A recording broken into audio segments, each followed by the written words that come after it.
The Opaque World of Private Credit BHS Finance Club. by Thelonious, Holmes, and Mattia, Schiavon. So go ahead. Okay, turn and talk, guys. How do you think Mondani's new policies affect New York City? Or you can talk about any of the three things. Government shutdowns ending, who was at fault, what do you guys think?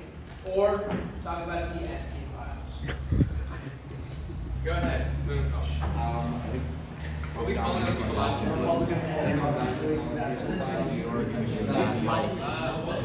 There will be a state maybe some of these things Isn't Epstein dead?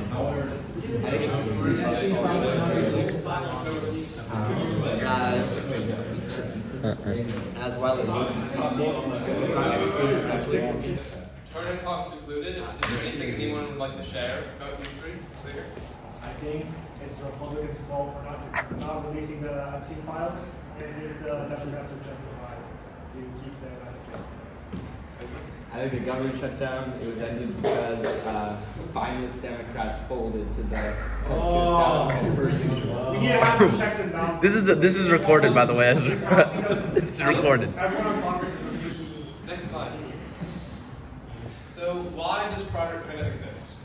Well, banks don't like complexity or risk. So when companies need loans that involve very special situations, they go to private credit because banks don't want to loan to them. And there are less regulations for private firms than public banks. As such, private firms can loan more to companies in different scenarios as opposed to banks. And companies need solutions. And that's involved because a lot of what these private credit people say they do is they provide solutions for companies. And form financing is what definition right there. Any questions? Can you explain what a private credit is? Private credit is basically private. It's in the name a little bit, but they give money and they're a private firm with investors from hedge funds and pensions. What's the difference between that and venture capitalists? Venture capital is rated small startups usually, which is private credit might give money to a bigger company that wants to build new hotels or something. Can't banks like Silicon Valley Bank just give it to you? They can, but if there's debt limitations on these banks, they might not want to loan to these places, and things like complexity or risk. So if they need a specific money at a specific time under a specific circumstance, private credit is better fit if that's enough. These are the different types of private credit. There's direct lending, which is just what I described. There's distressed debt for companies that are failing. Specialty finance for this is kind of venture capital, which is a form of alternative lending. Real estate credit, real assets credit, which is like if somebody puts up an asset that they're using as collateral, banks don't accept that because it's too risky, but private credit might.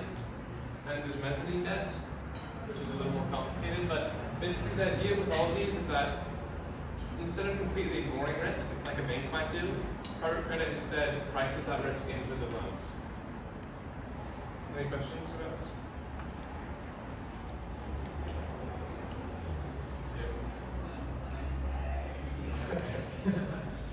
So some estimates for the size of the private credit industry are $1 to $2 trillion. But it's really hard to quantify this because as Schiavon described, alternative lending is not always private credit. Venture capital, for instance, is a form of alternative lending, but a lot of places don't count it as private credit. And it's an industry that's growing very quickly in light of more regulations and leverage using in other industries, and they don't have as much money to loan. So this is one estimate of the global private credit size by Moody's, and this little footnote here saying that private credit does not include asset-based financing, real estate, infrastructure, and assets in non-fund structures and leverage. So this is a very just simplistic, only really direct lending, which is just directly lending to bigger companies mostly, not including more, like I said, special scenarios. But then this is another estimate by Apollo, which is one of the bigger private credit firms, saying it's a $40 trillion market for private credit, with music royalties, equipment finance. There's a bunch of very specific things that makes up. Can you explain again how agricultural lending, I feel like when you explained it first it made sense, but now that I see it says agricultural lending here, why would the banks finance farms?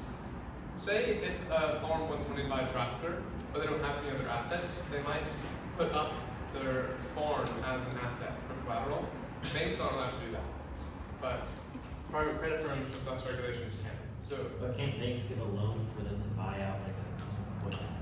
sure, but then there might not be collateral for the farm to put up. And also, there's a thing called senior debt, which is, if it's a really big farming company, and senior debt is if they go bankrupt, that's the money they pay out first. And if a farming company already has paid out all of their senior debt, banks won't lend to them because the money goes in senior debt, and if the farm goes bankrupt, they don't have to pay them back first.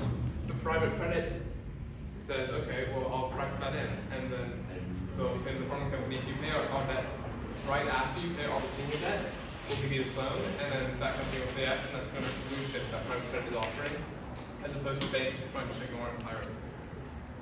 Are there any other questions? Go take this one. Hold on, portfolios. So private credit is often very illiquid, meaning it can't be sold easily if you're buying stakes in companies.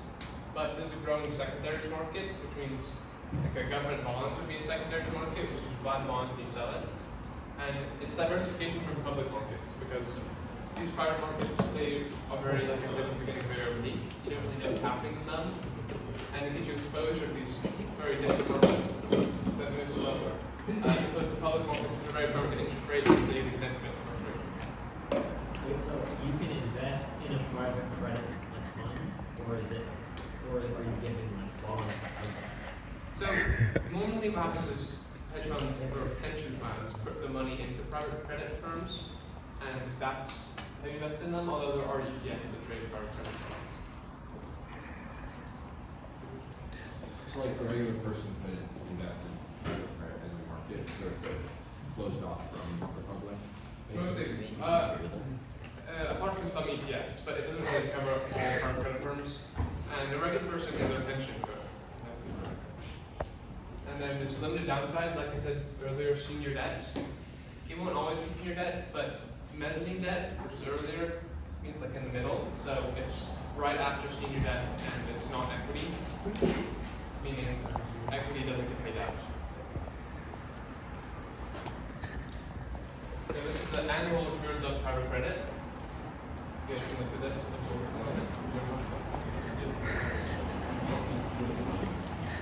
I mean, we can compare this to a couple things. I recommend market average return 10%. Yeah. 8%. So it's slightly higher than the S&P. This is high yield bonds, which are often used as a very safe asset. Private credit is around 3% higher. It's good historical returns. Obviously, that's not an indication for future results, but that's all I know. Thank you for watching. So now we'll review the market watch, and shortly later, the winner gets a prize.